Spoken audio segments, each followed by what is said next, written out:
Con el micrófono enciendo el fuego y quema a los que tienen los bolsillos llenos de dinero robado. Basta de ser explotado, todo lo han disfrazado. Edificios, empresa, construyendo y empiezan destruyendo naturaleza. En puro proyecto piensan, despojan de la tierra a los mapuches. Hola, hola, muy buenas tardes a todas y a todas. Es un honor para nosotros nuevamente estar junto a ustedes. Les queremos agradecer a cada uno su fidelidad y su compromiso todos los días miércoles a esta misma hora en los interesantes conversatorios de la Confederación de Sindicatos Bancarios y Afines. Conversatorios que por lo demás siempre nos dejan algo en que reflexionar, algo que aprender y con respecto a eso, con respecto a la reflexión que tenemos que tomar, estamos en un momento histórico, estamos a 46 días de un hecho que es fundamental en la historia de Chile. Es un hecho que por primera vez cada uno de nosotros, como chilenos y chilenas, vamos a tener la oportunidad no solamente de ser espectadores esta vez, sino de ser partícipes, actores principales para poder establecer nuevamente una nueva constitución. Y con respecto a esto, vamos a hablar en este nuevo conversatorio sobre el derecho al trabajo y precisamente eso, la nueva constitución que entre todos vamos a construir. Para eso estamos junto a grandes invitados nuevamente, como todos los miércoles. Quiero presentar, para mí es un gran honor, a Marcela Vera, economista académica del USACH, con quien también ya hemos estado en algunos conversatorios anteriores. Así que para mí nuevamente es un placer, Marcela. Muchas gracias por estar con nosotros nuevamente. Gracias a ustedes por la invitación, es un placer para mí también. No, de nada. También se encuentra Javiera Aravena, abogada laboralista, asesora jurídica de la Confederación de Sindicatos Bancarios y Afines. Nuestra bienvenida nuevamente, Javiera, para que participe en este Pablo. Conversatorio interesante. No, gracias a ti. La invitación, aparte que es un tema muy, muy importante. Importante y atingente, digamos. Y bueno, se encuentra con nosotros también Luis Mesina, secretario general de la Confederación de Sindicatos Bancarios y Afines y vocero de la Coordinadora Nacional de Trabajadores y Trabajadoras NOMA AFP, una persona que no necesita mayor presentación, así que bienvenido, Luis. Muchas gracias por estar aquí presente y va a ser muy interesante una vez más escuchar tu exposición con respecto al tema. Muchas gracias, Pablo.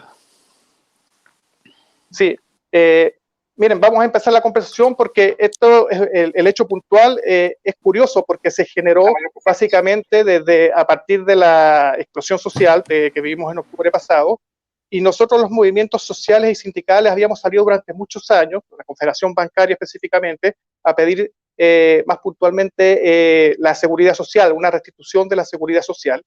Pero entre medio de esa demanda y de otras demandas surgió una muy profunda desde la voz del pueblo mismo que salió a las calles a marchar y los movimientos sociales y sindicales que los acompañamos en las calles, y que fue la petición de una nueva constitución a través de un proceso constituyente, ¿ya? Es un hecho importante porque efectivamente incluso dentro de las mismas organizaciones que nos veíamos siempre involucrados en temas sociales, el tema de las asambleas constituyentes era un tema a discutir porque no había un consenso generalizado para poder ponerlo sobre la agenda pública, porque para muchos el pueblo chileno a lo mejor no iba a entender lo que era un proceso constituyente. Podemos recordar el gobierno anterior de la presidenta Bachelet, donde se intentaron instaurar unos diálogos constituyentes, donde la campaña del terror era que lo que queríamos hacer era establecer una nueva Venezuela aquí en Chile, o la Chilezuela que dijeron en la campaña electoral, y esa discusión pasó a segundo plano en muchas ocasiones. Sin embargo, a través de la explosión social, surgió, como dije anteriormente, desde la voz del pueblo, y con esa voz que quiere y nos dice una vez más que a veces la sabiduría y la conciencia y la inteligencia colectiva de los pueblos va mucho más avanzada y evolucionada que la conciencia y la inteligencia corporativa de las organizaciones y de las instituciones. Surge un anhelo muy profundo en el cual cada chileno y cada chilena tiene la expectativa de por primera vez poder ser partícipe en la transformación de un Chile mucho más justo. Y dentro de ese contexto yo les quisiera preguntar a todos ustedes, ¿por qué surge tanta esperanza en el pueblo chileno en esta nueva constitución? ¿Por qué creen ustedes que hay tanta esperanza en este proceso que vamos a vivir? Marcela, por favor.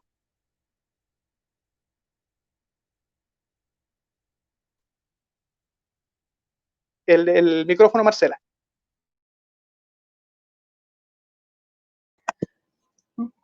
agradecer la invitación. Me parece que es fundamental el tiempo que vivimos. Hoy estamos a puertas de sembrar el futuro de nuestro país. Tenemos la posibilidad de encauzar los procesos de transformación hacia un horizonte en donde verdaderamente los beneficios de producto del trabajo que generamos todos los chilenos y chilenas precisamente vayan a las manos de todos y todas. Me parece que espacios como este permiten reflexionar a la clase trabajadora, a la clase explotada, a los subordinados, para convertirse en definitiva en una clase empoderada, que yo diría que es el proceso que necesariamente tenemos que vivir para transformar nuestro país. Respecto de lo que me preguntas, yo estuve más o menos unos 10 años encauzando el proceso por la Asamblea Constituyente, en el movimiento por la Asamblea Constituyente, antes de que lográramos sacar el AC y después que lográramos finalmente que se instalara dentro de cada votación que se realizaba en Chile. Por tanto, entiendo perfectamente lo que planteas hoy día en términos de cómo es relevante generar un horizonte de transformación que nos permita, en definitiva, construir un país distinto. Y para eso, bueno, yo soy economista, soy candidata a doctora en ciencias sociales, y dentro de mi especialidad está mirar cómo diseñar políticas públicas, pero también cómo se develan las estructuras de una formación social para poder transformar, ¿cierto? Para hacer una transformación revolucionaria. Y en ese sentido tenemos 4 estructuras. Está la económica, la cultural, la ideológica y por supuesto la política. Y hoy día, si nosotros logramos instalar el proceso de discusión como se debe de una asamblea constituyente, podemos modificar esa estructura política, que es uno de los pilares fundamentales que hoy día tiene el neoliberalismo para operar en Chile. Entonces me parece que es tremendamente esperanzador el proceso que vivimos. No solo tiene que ver con el producto final, no es solo una buena constitución lo que requerimos, lo que requerimos también es este proceso de reflexión, de empoderamiento de la gente, de que la misma gente a lo largo de los distintos territorios en Chile hoy día sea capaz de plantear propuestas de lo que quiere como sociedad y construir en conjunto lo que requerimos. Y para eso los espacios del mundo organizado son fundamentales, porque los espacios de los independientes, que yo aprecio mucho, todavía están en un proceso de desarticulación, que necesariamente se tienen que articular con el mundo organizado. Y yo diría que eso es lo que nos va a permitir, digamos, avanzar e instalar las discusiones que requerimos instalar en la nueva Constitución. Voy a dejarlo hasta ahí para dar paso a las otras palabras y luego ir profundizando en los distintos elementos. Perfecto, Marcela, efectivamente. Fue una demanda ciudadana del pueblo chileno de una asamblea constituyente. No se consiguió una asamblea constituyente, pero se consiguió una convención constitucional y se da la oportunidad para también ejercer presión para avanzar hacia los grandes cambios. Javiera, ¿por qué crees tú que los chilenos y chilenas estamos depositando tanta esperanza en esta nueva constitución? Porque identificamos el problema. O sea, identificamos uno de los problemas más grandes que no nos permiten ni siquiera aspirar a una democracia relativamente deliberativa y conflictiva en el sentido bondadoso de la palabra, en el sentido de pluralismo, ¿ya? Lo que no permite la Constitución y no habilita que ocurra es precisamente el habitar la democracia. Y yo creo que eso se refleja en que no se ha podido avanzar, no solo por falta de voluntad política, es importante, pero no se ha podido avanzar en la concreción de derechos sociales, que es sumamente importante. Y aquí quiero hacer una pequeña alcance que me gustaría referirme más adelante, pero si hay algo que los neoliberales que redactaron la Constitución del 80 entendieron, fue que fijaron lo que se denominaba su campo de adversidad, es decir, ellos fijaron cuáles eran sus objetivos que tenían que sacar para deslindar finalmente, llegar a lo que tenemos, que es básicamente una economía de mercado que regula todos los espacios, todos los derechos, y ese campo de adversidad, que es un término que ocupa Foucault, lo pudieron ver a través de dentro de muchas cosas, a través de la acumulación de poder colectivo de los trabajadores, ¿ya? Lo que se quiebra en el 73 es, entre otras cosas muy importantes, el poder acumulado de los trabajadores por años de experiencia, de ejercicio colectivo, y a partir de eso fijan, ellos ya tenían muy claro su objetivo. Y yo creo que eso nos pasa a nosotros, ¿ya? O sea, la Constitución del 80, durante todo este periodo, y no hablo solo de las generaciones que somos más jóvenes, sino que también las que tienen más años, vieron cuáles identificaron ese campo de adversidad que no nos permite llegar a un objetivo, que es básicamente esto que se ha dicho mucho, que es la dignidad. Y esa palabra tiene un componente simbólico y práctico que no hay que dejarla de lado, que no tenemos que abandonarla porque es pura palabrería, sino que es lo que identifica el objetivo, que yo creo que muchas de las personas que salieron a protestar, a manifestarse de manera inorgánica, como quieran decirlo, es el objetivo. Y nosotros ya identificamos cuáles son los problemas. Y uno de los grandes problemas, no todos por supuesto, es la Constitución del 80. Perfecto, Javiera. Sí, es un gran problema, es un gran enclave autoritario, como dices tú, donde se pusieron muchas amarras. En ese sentido, Luis, bueno, aquí está la oportunidad para destrabar un poco esas amarras que nos pusieron y establecer una nueva Carta Magna. También, Luis, la misma pregunta, ¿por qué crees tú que el chileno y la chilena común y corriente, tú que tienes tantos años de experiencia, has encabezado grandes luchas, ¿por qué crees tú que hay tanta esperanza en este momento histórico que estamos viviendo y en esta oportunidad que tenemos ahora?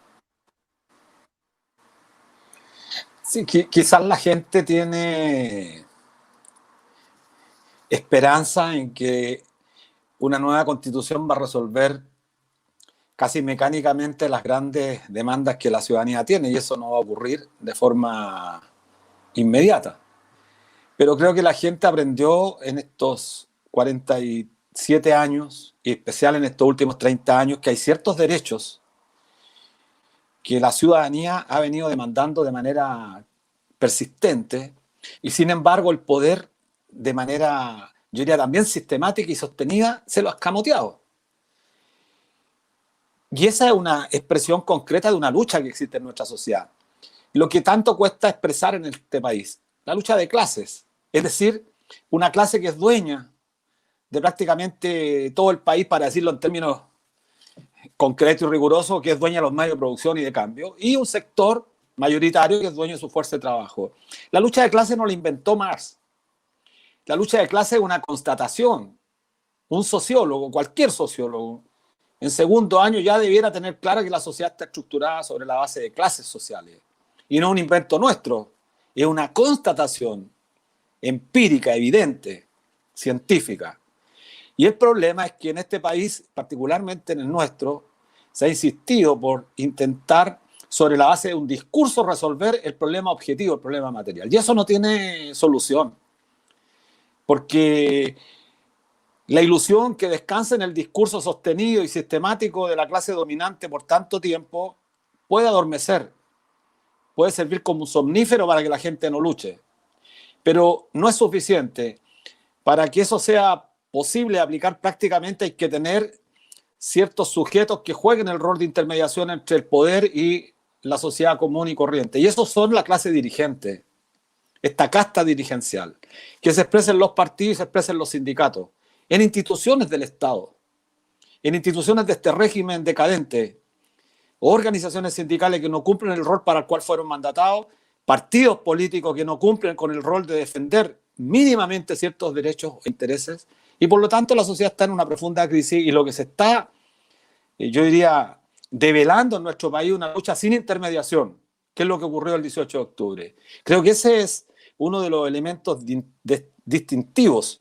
No hay intermediación, y por eso fue tan brutal, porque cuando la lucha se expresa entre los verdaderos actores de la sociedad, es decir, los que producimos la riqueza, los que generamos valor, con aquellos que se apropian, como bien decía Marcela, y bueno, y también un tema interesante que plantea Javier respecto desde qué tiempo arranca esto, es el 18 de octubre, que justamente al no haber intermediación, la lucha se manifiesta de manera espontánea. ¿Eso es positivo o es negativo? Sí, es positivo en una parte, es negativo en otra, porque probablemente pierde conducción, y aquí necesitamos cierta conducción, no dirección.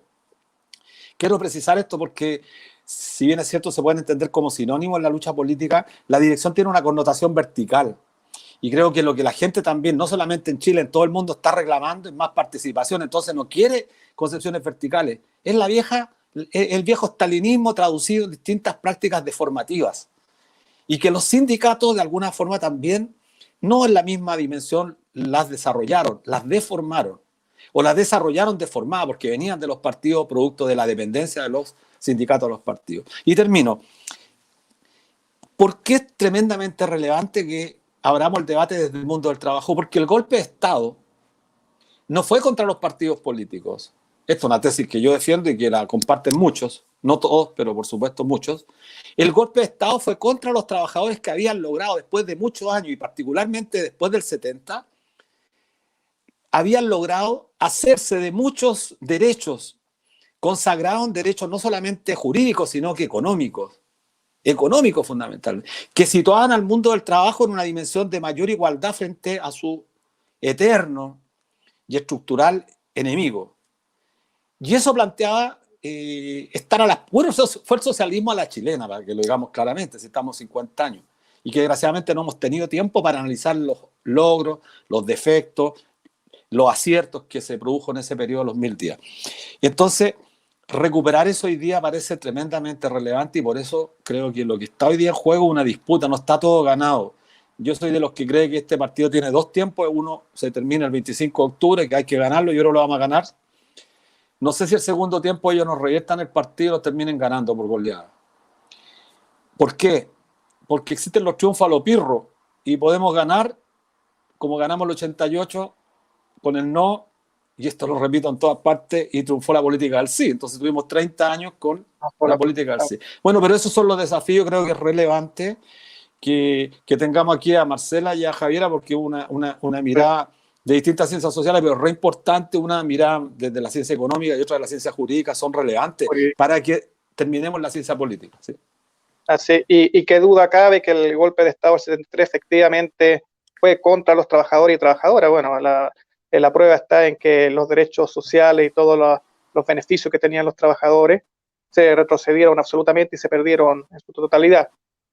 Tú decías una parte muy importante en tu introducción, Luis, con respecto a que este proceso no nos va a solucionar todos los problemas. Mira, nosotros como Confederación de Sindicatos Bancarios y del Mundo Financiero hemos encabezado una lucha, pero ya de años. Yo recuerdo que, bueno, Luis Mesina, que ha sido el motor de este movimiento, la coordinadora de trabajadores y trabajadores no AFP, empezaron ya del año 2008 a luchar contra esto y fue capaz de plantear un dilema al país basado en una realidad, en el sentido de que había que transformar la sociedad y este sistema de capitalización individual, de cuentas individuales, hacia un verdadero sistema de seguridad social. Nosotros hemos, como sindicatos, todas las organizaciones sociales, hemos siempre luchado y avanzado para tratar de correr barreras que se nos ponen, pero cada vez que corremos barreras se nos van poniendo también más estructuras que son muy difíciles de pasarlas. Y en ese sentido, con respecto a la primera introducción que hizo Luis, que es muy importante, en esta nueva Carta Magna, ¿está la mayoría de los problemas solucionados? ¿Pudiesen estar dados la mayoría de los problemas solucionados de las demandas en el mundo de los trabajadores y trabajadoras? Marcela, te entrego la palabra.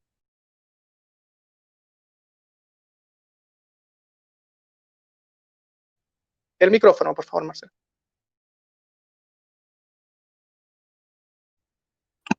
Yo diría que hay que ser muy realistas y al mismo tiempo muy efectivos.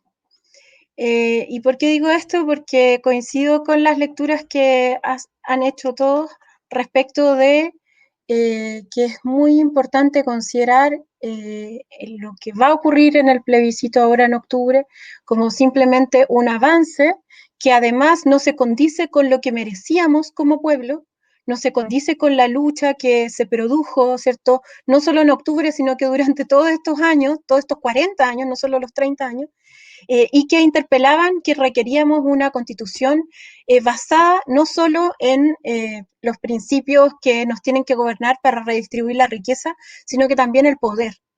Y en ese sentido, una asamblea constituyente hubiese sido mucho más adecuada, y no solo por la diferencia en términos conceptuales de convención constituyente o asamblea constituyente, sino que porque generaron toda una serie de trabas para poder tomar decisiones. Trabas que a mi gusto se sustentan fundamentalmente con dos aspectos, con el quórum de votación para poder generar una ley al interior de la Convención Constituyente.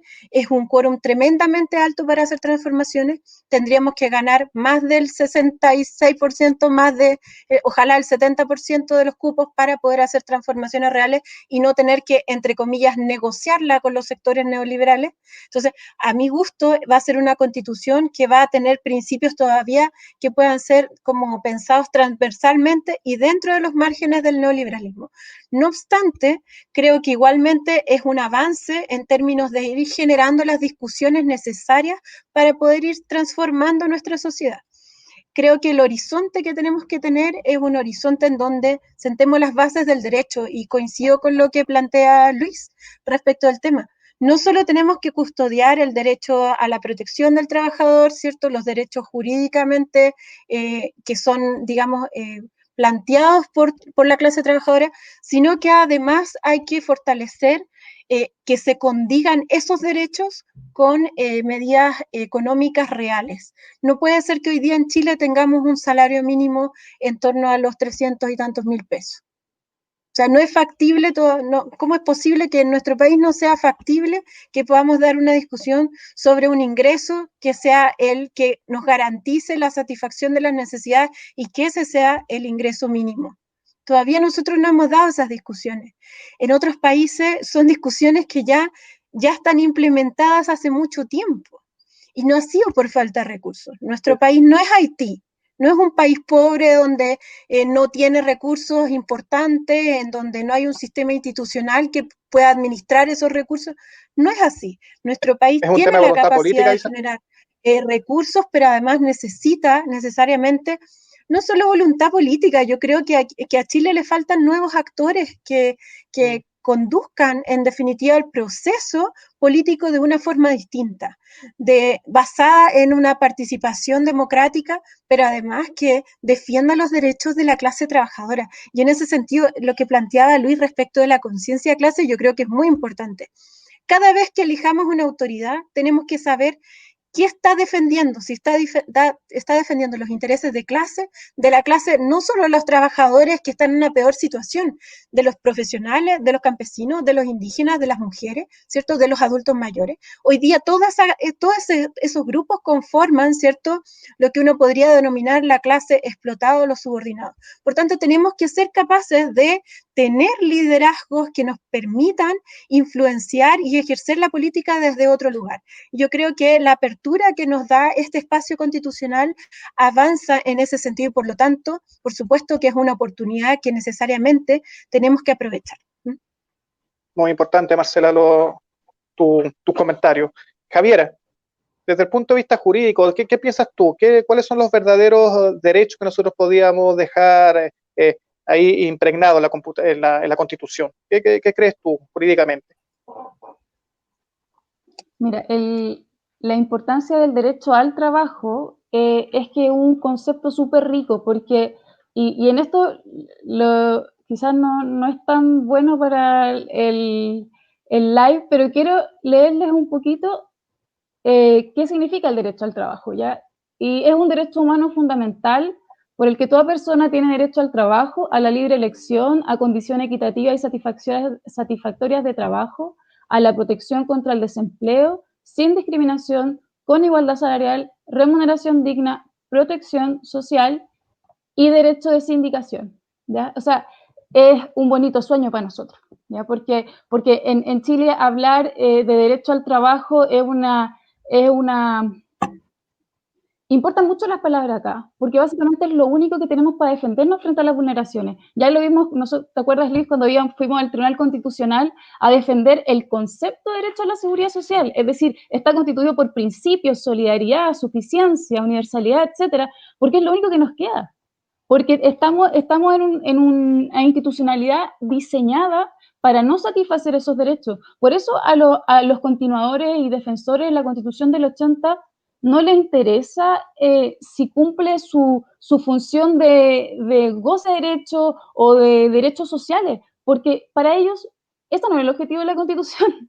Entonces eso tenemos que tenerlo siempre bien claro. Ahora, en los contenidos jurídicos que tienen que quedar en la Constitución, yo creo que no hay que abandonar la importancia de la palabra, o sea, en el sentido de que no podemos renunciar a incorporar derechos sumamente importantes, ¿ya? A propósito de este derecho al trabajo que les menciono, lo que más importa son sus garantías, porque son cuestiones distintas. Está el concepto que es el derecho y las garantías. Y ahí las garantías son para proteger un trabajo digno en general, lo que denomina la OIT el trabajo decente también como un concepto que acuña y abarca el derecho al trabajo, es tener garantías, y ahí son garantías individuales y colectivas. O sea, es fundamental para tener un verdadero derecho al trabajo y las condiciones que supone tener a sindicatos con poder. Un sindicato no es sindicato si no tiene poder colectivo, podría hacer otra cosa.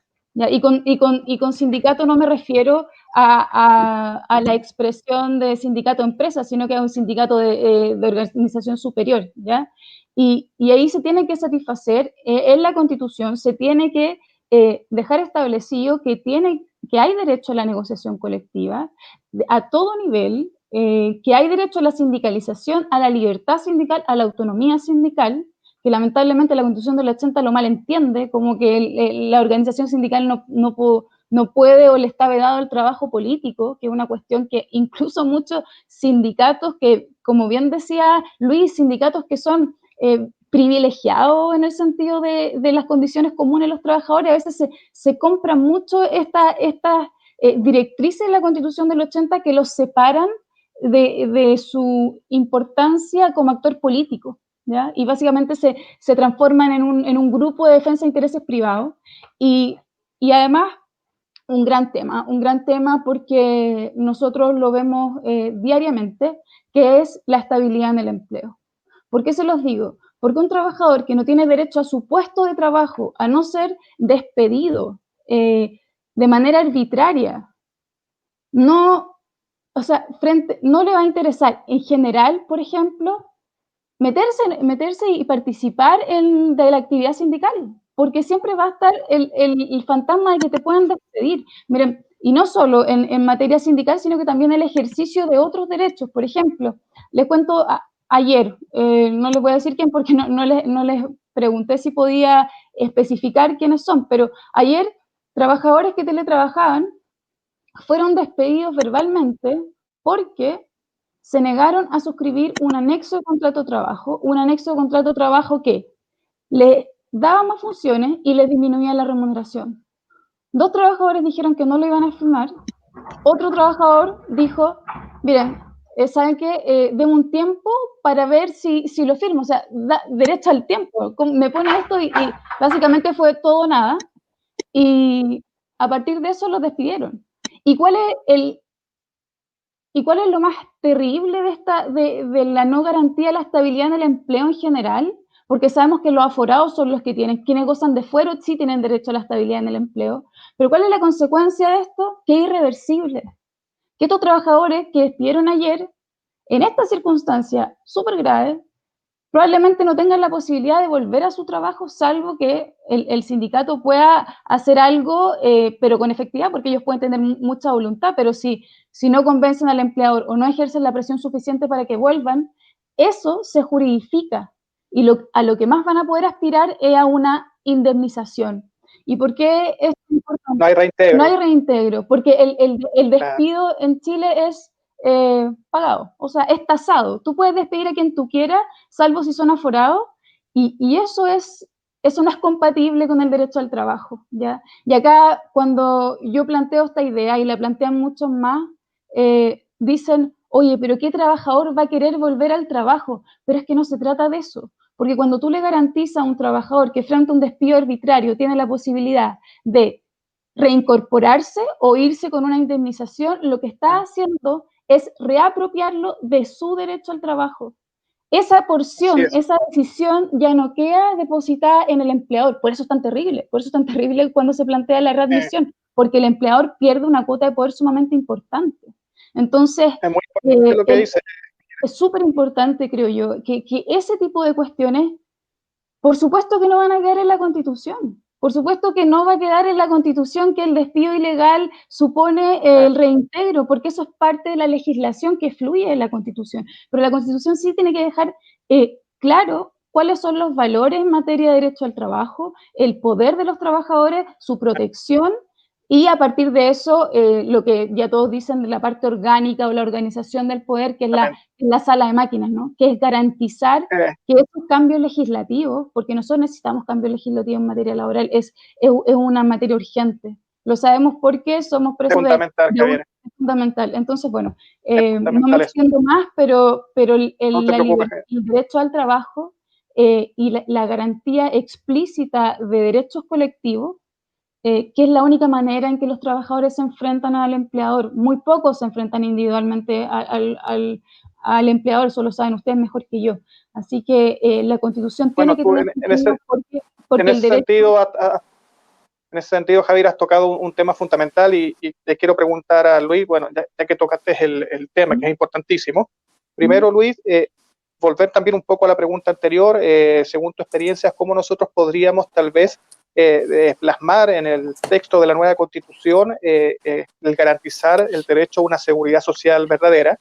Y segundo, lo que efectivamente expone aquí Javiera, porque no es lo mismo la libertad del trabajo al derecho del trabajo. La Constitución está escrito la libertad del trabajo, entonces me gustaría que también tú intervinieras ahí un poco, porque ¿qué es lo que entendemos por trabajo? Recordemos lo que pasó aquí durante la dictadura, cuando pusieron el PEN y el POJ, que había un trabajo absolutamente mermado, sin ningún tipo de protección social. Entonces, la importancia de verdad, lo que plantea un poco Javier, del derecho al trabajo, y de ahí partir como base para lo que viene hacia abajo, digamos.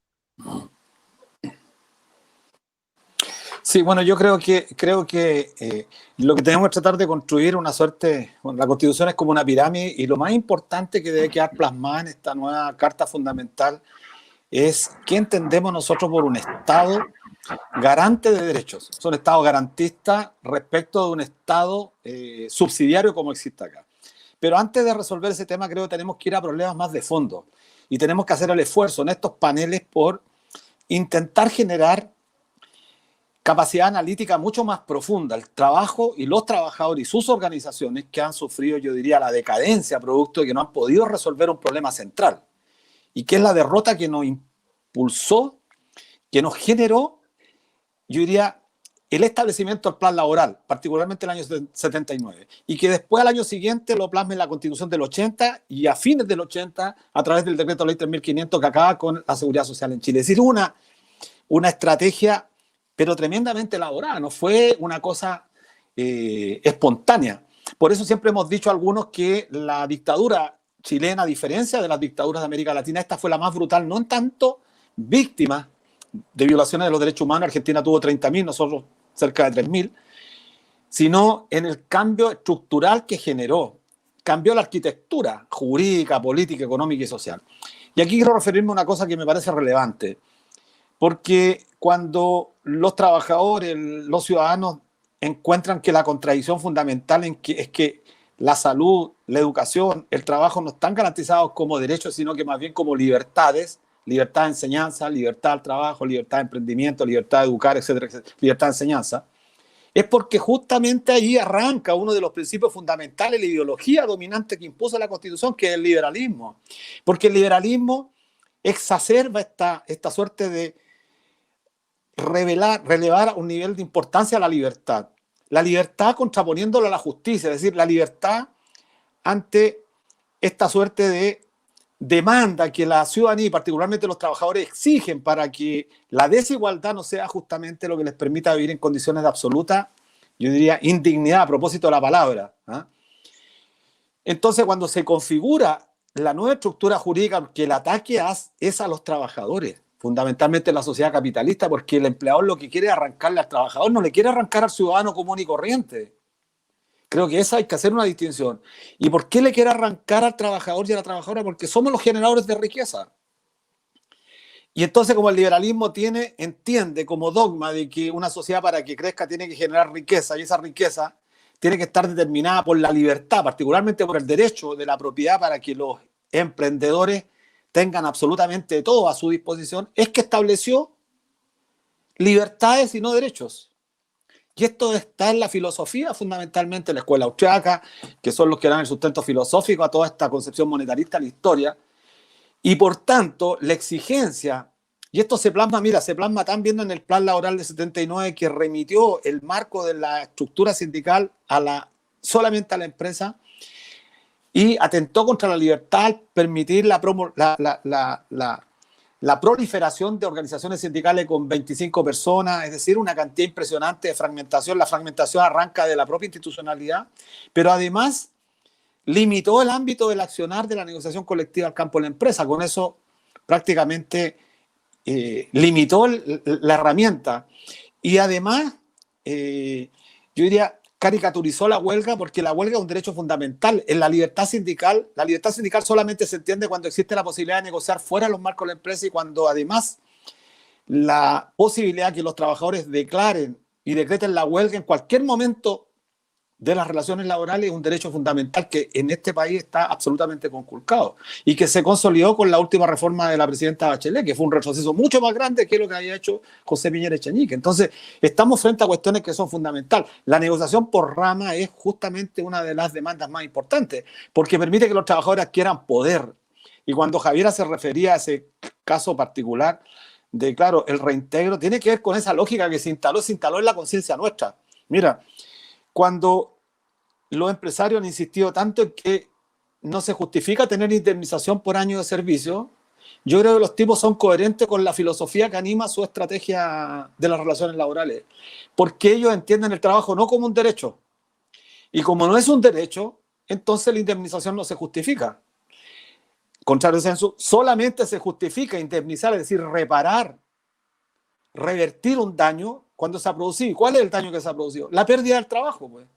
Por eso es tremendamente relevante, porque cambia la comprensión cultural el hecho de que el reintegro se materialice, independiente que después el trabajador en las condiciones actuales decida retirarse de la empresa. Pero es justamente una pérdida de poder, o, dicho de otra manera, recuperación de poder de la organización sindical.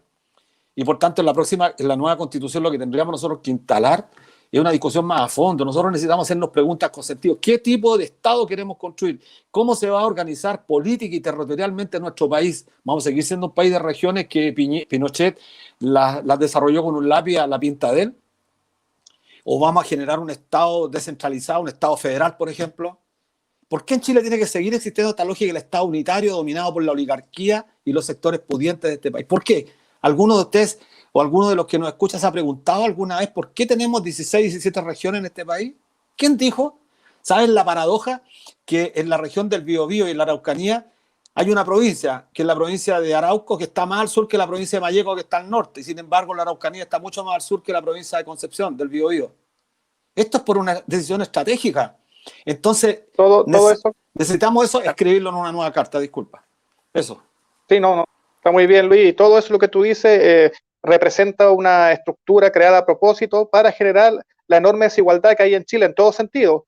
Y eso fue uno de los motivos principales de lo que surgió y permitió la explosión social que vimos a partir del 18 de octubre.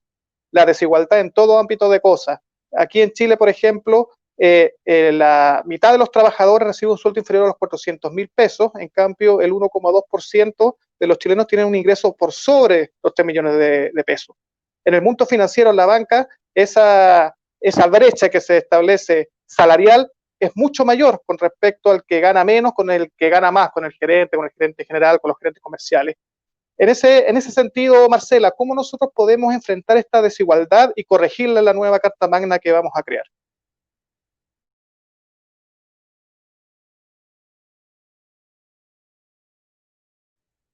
El micrófono, Marcelo.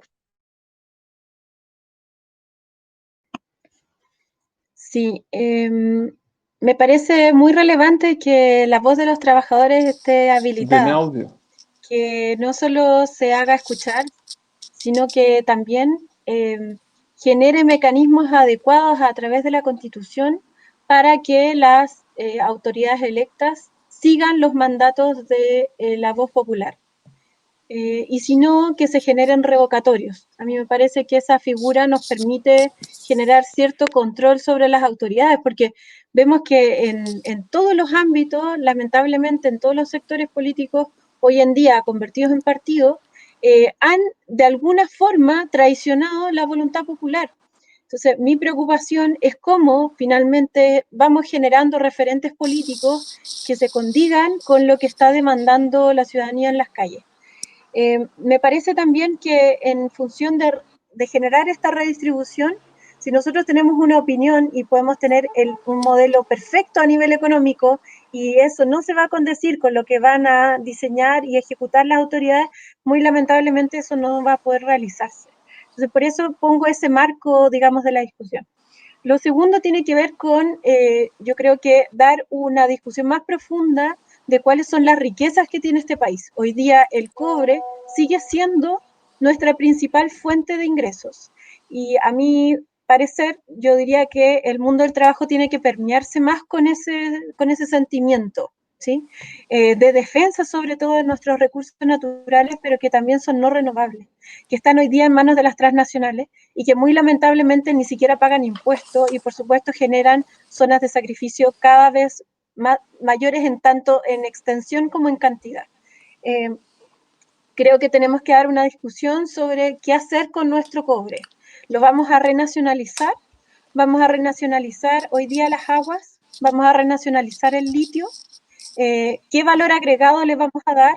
¿En manos de quién va a estar el control de esas empresas públicas? Me parece que son cuestiones que tenemos que necesariamente definir en la Constitución. Como también, ¿qué vamos a hacer con las problemáticas medioambientales? Si nosotros hoy día tenemos un gobierno participativo que redistribuye la riqueza, pero que se generen cada vez más zonas de sacrificio, no vamos a resolver el problema, finalmente. Lo que vamos a hacer es que vamos a terminar agotando rápidamente tanto a la población como a nuestros recursos y vamos a generar un sistema, por supuesto, no sustentable. Entonces, tenemos que pensar en sustentabilidad y hoy día mirar las problemáticas del medio ambiente, incorporar a las comunidades dentro de las decisiones que se toman, también implica, también generar procesos de empoderamiento a nivel territorial. Hoy día se planteó por uno de los ministros la no firma del Estado chileno del Tratado de Escazú. Me parece un gran error. Necesariamente tienen que haber mecanismos constitucionales para que podamos decidir como país cuáles van a ser los tratados que sí vamos a firmar y cuáles van a ser los tratados que vamos a anular. Y ahí están todos los tratados de libre comercio que han firmado a espaldas de la ciudadanía y que muy lamentablemente van en contra del beneficio de las personas y de los chilenos y chilenas. Eso es un gran tema, Marcela, eso de los tratados internacionales. Y para cerrar, por último y para cerrar, creo que me parece que tenemos que tomar decisión sobre el plan laboral. Hoy día el plan laboral que tiene Sebastián Piñera en este gobierno lamentablemente precariza cada vez más la condición de los trabajadores ya precarizados. Si uno analiza todas las políticas, la ley de protección al empleo, la discusión del salario mínimo, ¿cierto? El plan de reactivación, todas van orientadas a que en definitiva generen incentivos para que las empresas contraten al mínimo, ¿cierto? Que el Estado además les subsidie el pago de las cotizaciones y que en definitiva reciban ese gran apoyo, entre comillas, estatal, las grandes empresas. Entonces, ¿qué vamos a tener? Contrataciones producto de las grandes empresas por la reactivación, que fue financiada con el 10% de los fondos de pensiones, pero que además entonces va a precarizar la condición de los trabajadores, fundamentalmente los que están en los sectores de servicios, ¿cierto?, de comercio, que por supuesto están orientados al ámbito de la logística, los servicios financieros. Entonces, no podemos seguir generando planes laborales que estén a espaldas de la ciudadanía. Necesariamente eso también tiene que estar plasmado en la Constitución. Entonces, yo creo que necesariamente tienen que estar garantizados los derechos laborales, pero eso tiene que condecirse con las políticas que se ejecutan anualmente. Perfecto, muchas gracias, Marcela. Javiera, ¿qué piensas tú? ¿Cómo podemos enfrentarnos a esta desigualdad y corregirla en la nueva Constitución? ¿Cuál es tu opinión? Sí, mire, yo quiero hacer dos comentarios. Bueno, estoy completamente de acuerdo con lo que dice Marcela, sobre todo en esta visión global que tenemos que tener y también de la que habla Luis, que no es solo una visión respecto a, bueno, yo soy trabajador asalariado, porque también está el trabajo doméstico, el trabajo cuidados, que no es remunerado, la afectación de las personas que, como bien decíamos, viven en zonas de sacrificio, o sea, ya es la vida la que está en juego, o en el caso de los pueblos originarios, su cosmovisión completa que está ligada a la tierra. Entonces, eso no tenemos que perderlo de vista, y me parece súper importante. Y respecto a Luis, voy a discrepar, no sé si discrepar es la palabra, porque yo creo que si lo precisamos, vamos a ver que no hay tantas diferencias, pero yo creo que no tenemos que renunciar a la libertad, ¿ya? Porque, mira, en las actas constitucionales de la Comisión de Estudios para la nueva Constitución, de la que se habla tanto, porque básicamente ese es nuestro poder constituyente, en el sentido que es el poder constituyente de la Constitución del 80, hablan de la libertad de trabajo y el derecho al trabajo. Solo que ellos no lo entienden como lo entendemos nosotros. Y además lo estudian desde una garantía más de las que se denominan el orden público económico, es decir, la libertad de trabajo está al mismo nivel que la libertad de comercio, y ese tipo de cuestiones, por supuesto, que tienen que cesar, pero no por eso tenemos que renunciar al concepto de libertad, ¿ya? Yo creo que la igualdad y la libertad son sumamente importantes, porque libertad hoy, entendida como se entiende contemporáneamente, como la no dominación arbitraria, es decir, a un poder que se presenta como relativamente contrario a los derechos, es una cuestión sumamente importante, porque la libertad sindical es una libertad que está compuesta de derechos como negociación colectiva, huelga, etcétera. Entonces, esa defensa a la libertad, yo creo que hay que continuarla, porque lo que nosotros conocemos es una libertad pequeñísima. El derecho, tú bien decías, Pablo, lo que se garantiza en la Constitución del 80 es la libertad de trabajo y su protección. A todos se le olvidó la palabra protección, ¿ya? O sea, las interpretaciones de ese derecho son las más pírricas que pueden existir, porque se entiende solo el derecho al trabajador de escoger un trabajo, pero no se habla de nada más. Entonces, esa visión de la libertad es algo con la que tenemos que amigarnos también, con el concepto de libertad. Y respecto y también, ojo, también para no caer en esas caricaturas que se hacen a veces respecto a quienes abogamos por un Estado social de derecho, es esto que quisieran toda una economía planificada, cerrada, ese tipo de caricaturas que se ciernen sobre quienes defienden la democracia, básicamente, deliberativa, y un Estado que se haga cargo de los derechos, ¿ya? ¿Y por qué? Porque la nueva Constitución no va a acabar con el libre mercado, todo lo contrario, pero lo va a regular, que es lo que no ocurre hoy, o lo va a regular realmente. Entonces, ese tipo de cosas hay que tenerlas presentes. Y por otro lado, respecto a la legislación del trabajo, que ya supera con creces lo que fue el plan laboral, porque hay muchas normas más incorporadas en todo este periodo de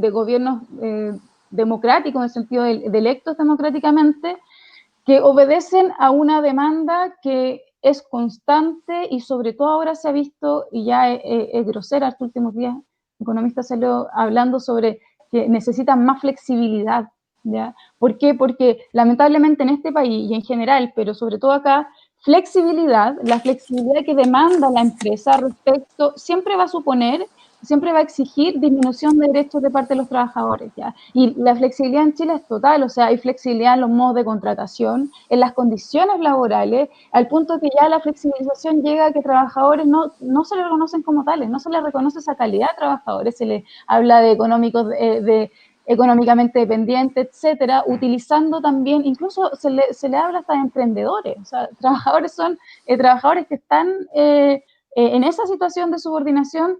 Se les vende el discurso del emprendimiento. Entonces, ahí yo creo que hay que poner un atajo,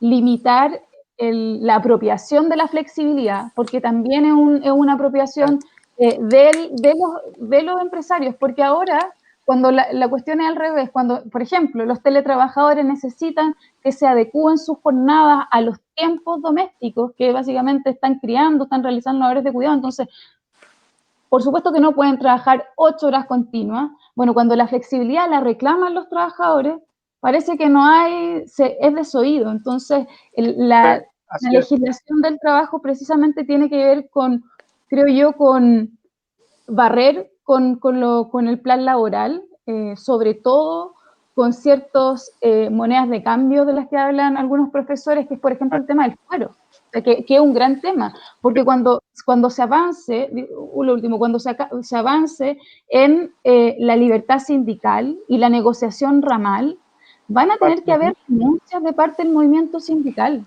respecto a un sinnúmero de liderazgo y de personas aforadas que a veces mal entienden su rol y también se lo apropian. Entonces, eso suele ocurrir. Sí. Suele ocurrir. Luis, un poco también para ir adelantando el tema, bueno, estábamos hablando también cómo enfrentar la desigualdad en la nueva Constitución, pero a eso se le va a sumar todos los procesos y los cambios tecnológicos que está viviendo el trabajo y la banca, donde muchas veces la automatización y todo el avance tecnológico va a reemplazar un poco a la mano de obra humana. ¿Cómo nosotros deberíamos enfrentar este hecho en este nuevo escenario, en esta nueva etapa histórica que vamos a abrir ahora? Le voy a pedir, por favor, ahora los tiempos un poco más cortos, porque usted sabe que el tiempo es oro. Sí, no, mira, yo dos cosas. Cuando me refiero a la libertad, justamente lo que decía la Javiera, el liberalismo ha intentado colocar en una suerte de contraposición este derecho, que es el derecho a la libertad entendida como aquella manifestación que tiene el sujeto en las relaciones que establece con otro y que le permite disponer de ciertos derechos, siempre que estos no atenten contra los derechos de otros. ¿Ah? Es una vieja discusión esta casi en el campo filosófico respecto a qué entendemos por libertad. Desgraciadamente vivimos en sociedad y la libertad nuestra está condicionada por ciertas normas, que son parte de una convención. El problema aquí en Chile y en el mundo predominantemente se ha impuesto esta lógica que enfatiza en el ámbito de la libertad, particularmente asociado a la libertad de emprendimiento, y por tanto todo aquello que atente contra esa libertad de emprendimiento, entiéndase, derechos, justicia, igualdad, son de alguna forma atentados, porque quien debe garantizar esos tres derechos que atentan contra la libertad o se contraponen es el Estado garantista, y por lo tanto el Estado es coercitivo en el desarrollo de esa libertad. Es la libertad de emprendimiento, es la libertad de quien tiene el poder. Y creo que en ese sentido es absolutamente legítimo que nosotros establezcamos ciertas libertades como fundamentales. Ahora, solamente, entiendo yo, se puede pedir más libertad en la medida que tengamos ciertos derechos garantizados. Y esto no es una discusión baladí, porque tenemos que ponernos de acuerdo en cuáles son los derechos fundamentales. Y creo que los derechos sociales son parte de los derechos fundamentales. Y yo también soy un absoluto fanático de la libertad. Yo no quiero que el Estado, incluso soy antiestatista por naturaleza, por mi propia formación soy antiestatista, y el Estado debiera cumplir un rol de asistencia justamente en la garantía de los derechos, pero no creo que todos los organismos, cuando hablamos de organismos públicos, no creo que estemos haciendo, y ahí tenemos que distinguir el lenguaje, no estamos haciendo alusión a una concepción estatista. Y bueno, los abogados lo saben, hay corporaciones de derecho privado, corporaciones de derecho público, que son perfectamente instituciones que no están en el campo de lo estatal, probablemente tal, que tienen una connotación distinta y que perfectamente en el importante. Termino señalando a propósito de tu pregunta, yo creo que lo que tenemos que reescribir es temas, los grandes temas. Y estos grandes temas están asociados justamente a derechos. Y una vez que se establezcan esos ciertos derechos, que queden claramente en beneficio de la gran mayoría, será la norma la que regule y la que especifique cómo se van a ejercitar esos derechos. Y el Estado tiene que garantizarlo. Pongo el solo ejemplo de la seguridad social. La seguridad social debe ser un derecho constitucional garantizado. No puede estar supeditada al sacrosanto derecho de la propiedad, que también está en la Constitución política. Entonces ahí vamos a entrar en una discusión. ¿Qué garantías creemos nosotros la Constitución debe estar garantizando en materia de propiedad? Y esos son los problemas más duros que va a tener esta nueva Carta Fundamental. Sí, gracias Luis. Otro tema importante, y ahí le voy a pedir lamentablemente una reducción en el tiempo de la respuesta, porque ya estamos con el tiempo justo, y hay algunos temas que quisiera tocar también, es con respecto al rol de la mujer en la nueva Constitución. ¿Qué rol tiene que cumplir? Y con respecto también al trabajo no remunerado de la mujer. ¿Cuál es el rol que debería cumplir la mujer y cómo debería estar esto también reflejado en la nueva Carta Magna? Marcela, por favor, cortito la respuesta, y Javiera también, por favor. Marcela. Sí, bueno, hay que reconocer la economía del cuidado, ¿cierto? Las mujeres aportamos no solo con nuestro trabajo remunerado, sino que también con el trabajo que realizamos tanto en los hogares como en el cuidado de la sociedad, que a veces no solo ocurre en el hogar mismo, ocurre en el barrio, en la comunidad, en la organización, en otros espacios, y que muchas veces no solo no es remunerado, sino que además es invisibilizado, ¿cierto?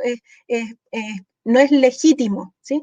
Es parte de una condición más bien natural que, por supuesto, una condición que se debe reconocer, valorizar y, por supuesto, remunerar. Entonces, mi opinión respecto de ello es que se debe reconocer esa situación y, por tanto, también no solo tiene que pensarse en términos económicos, sino que también en términos de cómo se distribuyen las tomas de las decisiones en el país. Porque si nosotros queremos que simplemente se reconozca monetariamente, muy bien lo diría Marx, ahí estaríamos reconociendo solo el valor de cambio y, por supuesto, no estaríamos valorizando la esencia que está entregando humanamente las mujeres a lo largo de su vida en el trabajo. Entonces, necesariamente tiene que haber un reconocimiento de otro orden, que no solo interpele un reconocimiento monetario. Y en ese sentido, hoy día que las mujeres participen en la Constitución hace parte también de esa discusión. En la medida que más candidatas mujeres con financiamiento y con capacidades reales de poder salir, digamos, electas para ser delegadas a esta convención constituyente, por supuesto que va a dar la posibilidad de que los temas feministas se instalen dentro de la Constitución, pero también temas que tengan que ver con el cuidado de la vida, ¿cierto? Con el cuidado de la naturaleza, y por supuesto con la generación de redistribución. Entonces yo creo que la posibilidad que han instalado las mujeres, que hemos instalado hoy día en el movimiento social feminista, nos da la posibilidad también de ir generando otras lógicas y otras formas de hacer política, que yo creo que son tremendamente importantes hoy día para el nuevo horizonte. Entonces, mi impresión que el rol que va a jugar la mujer en la discusión misma, que se va a dar tanto en este proceso preliminar, que es el plebiscito, como en los procesos posteriores que vamos a tener. Hay leyes que no van a estar, digamos, hay problemáticas que no van a estar insertas solo en la Constitución, sino que vamos a tener que generar leyes posteriores a ese articulado. Y por tanto, ahí también el rol de las mujeres va a ser fundamental, sobre todo en ir generando procesos transversales de lucha que yo creo que son tremendamente relevantes para el horizonte que se viene, no solo en términos de la crisis global, sino que también de las transformaciones tecnológicas que vamos a sufrir como sociedad. El rol que ocupa la mujer, efectivamente. Javiera, por favor, tu opinión con respecto al tema. Sí. Yo creo que se tiene que reconocer en la Constitución, yo creo que es un contenido al que no hay que renunciar en lo que sea, en el articulado que se refiere a los derechos fundamentales, es el cuidado y la protección del trabajo no remunerado. Ya hay una distinción central en el capitalismo que es el trabajo productivo e improductivo, en el sentido que solo nosotros, incluso nosotros, que a los que nos dedicamos a esto, nosotros nos concentramos en el trabajo asalariado. Sin embargo, el trabajo de cuidado, el trabajo doméstico, tiene que ser, yo creo que tiene que ser también recibir un salario a través de una renta básica universal, porque finalmente las fórmulas las concretizan los técnicos, pero lo importante es que las decisiones elementales se toman democráticamente. ¿Y por qué lo digo? Porque hoy existe un discurso de que son los técnicos los que vienen a decir, los economistas los que vienen a decir, oye, más flexibilidad, no, esto no se puede hacer, esto sí se puede hacer. Hemos sido además testigos de las volteretas que se han dado, sobre todo a propósito del retiro de los fondos, pero sobre esto hay que revalorizar el trabajo de cuidado, porque además las consecuencias que tiene para las mujeres es brutal. El cálculo económico que hacen las mujeres en las familias cuando dicen, mira, voy a salir al trabajo, pero ¿sabes qué? No me conviene porque voy a ganar el mínimo, entonces mejor me quedo en la casa y así me ahorro, por ejemplo, el pago por el cuidado de mi hijo, y esos cálculos hoy se hacen, y se hacen precisamente porque la mujer está en una situación de precarización. Quienes reciben peores pensiones son las mujeres, precisamente porque no se reconoce esa labor que es basal para el funcionamiento de la sociedad, y que, como bien decía que lamentablemente Marcela, se considera como algo natural y quién desafía ese paradigma que pesa sobre la mujer, que naturalmente tiene que realizar trabajos de cuidado, es mal visto, ¿ya? Y lo último, yo creo que estoy súper de acuerdo con Luis en que la legislación tiene que hacer eco de la nueva Constitución, y para eso tenemos que escoger buenos legisladores. No podemos abandonar eso. Necesitamos escoger a quienes sean portadores de todo esto que nosotros estamos hablando, si no, no va a haber concreción de la Constitución en las leyes. Se va a perder todo, efectivamente. Luis, ¿qué piensas tú con respecto al rol de la mujer en la nueva Constitución, en nuevo Chile que queremos construir todos juntos? Mira, es determinante, creo que Marcela y Javiera lo explicaron muy bien, no creo que tenga capacidades yo para expresarme mejor, pero solamente un dato, y que esto dice relación con la estrategia de éxito que tiene que necesariamente tener el movimiento social. Si no incorpora la demanda que el movimiento feminista levantó en estos últimos 4 o 5 años, y Chile en particular en estos 2 últimos años, no hay garantías de que triunfemos. Es solo sobre la base de apoyarnos en estas grandes demandas, o al revés, que la demanda del mundo feminista entronque con la demanda del movimiento social para que se haga tan potente que sea imposible echar abajo. Mira, un dato que hoy día en la mañana lo decía, 3.647 mujeres en junio se pensionaron y la mediana les dio 31.854 pesos. 3.647 mujeres. Como tienen 60 años, no pueden acogerse a ningún beneficio del pilar solidario porque la condición sine qua non es el requisito de 65 años. Es decir, 5 años van a estar condenadas con esa pensión. ¿A cuánto equivale? A $40,52. ¿En cuánto está el ingreso mínimo hoy día? En $407,76. Es decir, un décimo del ingreso mínimo. México y Colombia, que tienen el mismo sistema nuestro, también perverso, la pensión mínima en esos países es igual al ingreso mínimo. Entonces en Chile estamos francamente en una situación de desventaja, y particularmente esto lo paga la mujer, porque estamos viendo cómo está cayendo la participación femenina en el mundo del trabajo. Y por lo tanto yo me sumo y creo que tiene que ser parte de nuestro programa, especialmente en esta nueva Constitución. Perfecto, muchas gracias Luis. Nos está acabando el tiempo, pero no puedo dejar de preguntar, así que le pido por favor, si puede ser medio minuto cada uno, sería genial, porque se ha hecho una campaña del terror con respecto a la nueva Constitución, y que lo que se quiere hacer es crear de la nada, de la página en blanco, etcétera, etcétera, y todos sabemos que es muy difícil crear algo de una página en blanco. Entonces quisiera saber, a juicio de ustedes, ¿cuáles son los aspectos fundamentales de la actual Constitución que tal vez podría quedar en la nueva? ¿Cuáles son el piso universal que a lo mejor esta Constitución pudiese tener para dejarla en la nueva que se va a crear entre todos los chilenos? Marcela, por favor, cortito la respuesta. No, yo creo que la Constitución tiene que ser en página en blanco, y por tanto, aunque haya alguna parte del articulado que esté correcta, mi impresión es que las bases fundantes de ese articulado no son reales, no son verdaderas, ¿sí? Porque finalmente es una Constitución que es redactada bajo un gobierno dictatorial que nos costó sangre, no solo de la gente que murió en esa época, sino que de todos los muertos que hay incluso hasta ahora en la pandemia, porque tiene que ver con la implementación de un modelo neoliberal que finalmente ha provocado muerte en nuestro país, no es otra cosa. Cuando uno llega al sustrato del problema, finalmente tiene que ver con eso. Por tanto, yo no dejaría nada de la Constitución anterior. Me parece que tenemos que tener la voluntad popular de ser capaces de tener la energía suficiente para crear un nuevo horizonte y una nueva Constitución completa, y basada fundamentalmente en un nuevo contrato social, pero además basada fundamentalmente en discusiones territoriales. Yo creo que tenemos que ser capaces de generar esos mandatos territoriales hacia los dirigentes que salgan electos. Te agradezco mucho, Marcelo. Javiera, por favor. Sí, probablemente tampoco contribuye mucho a lo que tú apuntabas, que esto es como a morigerar el miedo que hay sobre la hoja en blanco. Mira, yo creo que no hay que olvidar que la Constitución del 80 también es portadora de ciertas tradiciones. Hay cosas que no están inventadas en la Constitución del 80. Yo creo que no debiéramos renunciar a ser una república, por ejemplo, a organizarnos a través de un presidencialismo.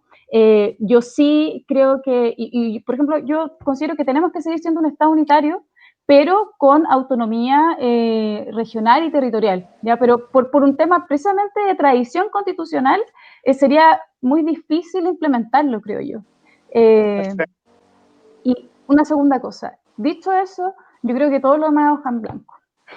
¿Sabes por qué? Porque la Constitución del 80 es lo sustancial de una contrarrevolución contra los trabajadores, y esa cuestión hay que tenerla súper presente. Ejemplo, yo sé que esto es súper mal visto, pero hay un capítulo de la Constitución sobre las Fuerzas Armadas de Orden y Seguridad. ¿Ya? Nosotros podemos reformarlo completamente. Nosotros, si quisiéramos, bueno, los convencionales constituyentes, si quisieran, podrían crear una policía no militarizada, civil, y subordinar de la manera más estricta posible a los militares y a la fuerza civil. Eso se puede hacer, y yo creo que en ese aspecto hay que respetar la hoja en blanco. Como... Me parece, Javiera. Luis, un minutito corto para que nos des tu opinión y seguir cerrando ya el programa. No podría decir algo contrario a lo que han planteado las dos compañeras, sería un exceso. Creo que está bien, la hoja en blanco es fundamental. Hay ciertos derechos que hemos ido ganando en el tiempo a pesar de la resistencia al actual régimen, derechos de protección a la infancia, derechos en materia de derechos humanos, valga la redundancia, y creo que eso, si bien es cierto, son cuestiones fundamentales que hay que seguir incorporando en cualquier carta fundamental. Es absolutamente necesario que partamos escribiendo una nueva carta fundamental con la mano de los verdaderos actores de nuestro país. Y serán ellos quienes definan, los que tengan el mandato para elaborar esta nueva carta fundamental, los que la plasmarán. Y bueno, y ahí habrá debate respecto al carácter del Estado. Eso. Bueno, te agradezco, Luis, está todo dicho. Además está decir que el día 25 de octubre nos vemos todos, ojalá masivamente y comprometidamente, para hacer y marcar un hito histórico en nuestro país. Y yo creo que por primera vez en la historia de Chile, y que se oiga bien, esta vez los trabajadores y trabajadoras vamos a elegir nosotros, nuestros constituyentes, y no van a ser impuestos. Así que eso vamos a ganar, va a ganar el apruebo y va a ganar la Convención Constitucional. Así que un abrazo, muchas gracias Marcela, muchas gracias Javiera, muchas gracias Luis, y a todos los que nos ven y escuchan por las redes sociales, también muchas gracias por su fidelidad, y nos vemos en un nuevo conversatorio con grandes invitados también y nuevos conductores el próximo miércoles a esta misma hora. Muchas gracias a todos, un abrazo y nos vemos. Chao. Chao, Marcela.